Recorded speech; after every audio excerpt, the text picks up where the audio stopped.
Јас веќе вчера зборував со секретарот на ПЕС, партијата на европски социјалисти, во чие семејство ние припаѓаме, господинот Филипек, во однос на координација, и денес ги продолжуваме работите да видиме кои се тие конкретни чекори кои што треба да ги направиме, да разговараме со европратениците кои припаѓаат на нашето семејство на демократи и социјалисти.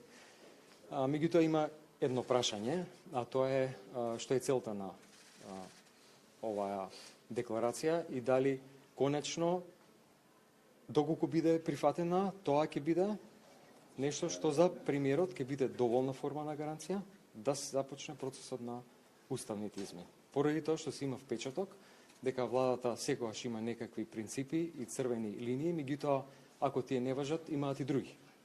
На почетокот беше продолженото дејство на одложеното дејство на уставните измени, понатаму беа пресудите во Страсбург, еве сега декларација во Европскиот парламент. Значи, клучното прашање е што е тоа што е доволно.